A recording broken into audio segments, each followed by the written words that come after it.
What to say to your players in this historic participation in Copa America 2024?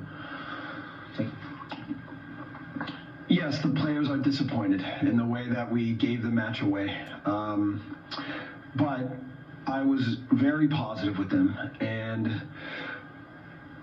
you know, we've been together for a little over 6 weeks.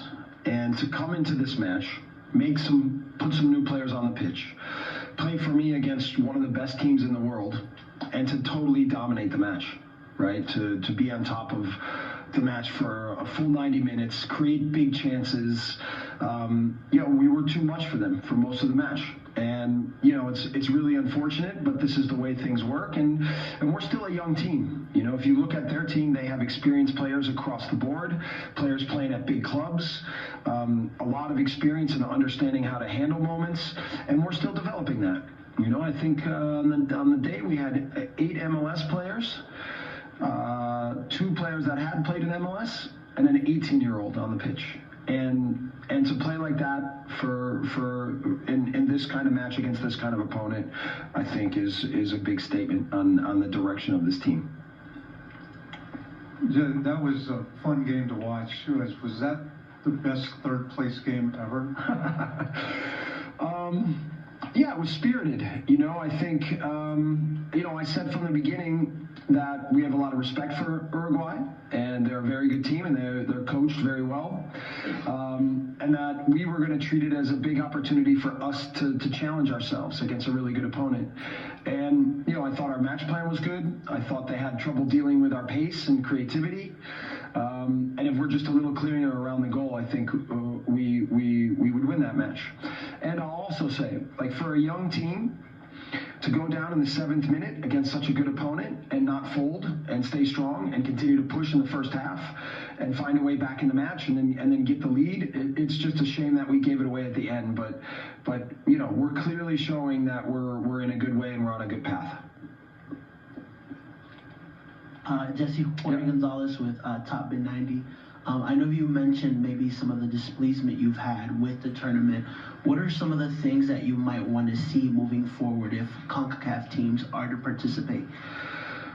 Yeah, I think, look, it's a common bowl tournament, so it's run by South Americans.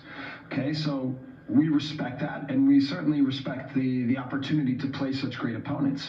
But I just think trying to create a more of a level playing field so that, you know, if it's going to be a CONCACAF and Common Bowl tournament together, then let's really work together to have officials from both sides, people on the inside that are working with all groups, like just create a level playing field like that. That's what I think we're searching for more than anything else. John Lane with Conca Corner. You know, it's been a sprint for the last month or so with the European friendlies, maybe a deep run at this tournament. What have you learned about your team, and as you prepare for the next window, what are you focusing on? Well, I learned that they're much smarter than I could have hoped. And, you know, if you look at the last 3 games specifically, I think the way we played, the way we challenged the opponents we played against, I thought we set the tone for the pace of the game.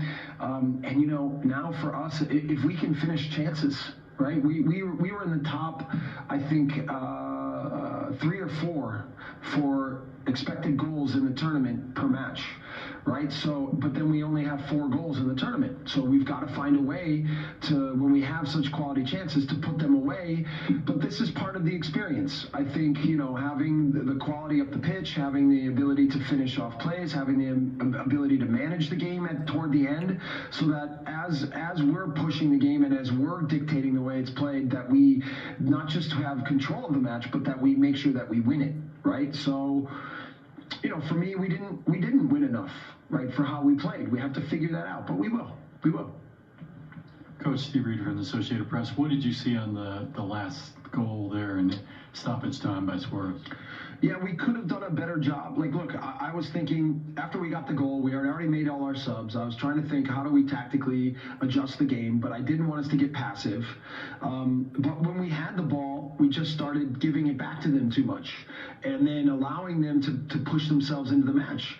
And once it got to the 90th minute, we should have been clever. We should have been dribbling the ball to the corner. We should have been taking fouls. We should have been able to shut that game down. But that's... that savviness of understanding how to handle matches, for a young team and relatively inexperienced, we need to develop that, and we will. Hello, Coach Andrea Montolivo from Agencia F.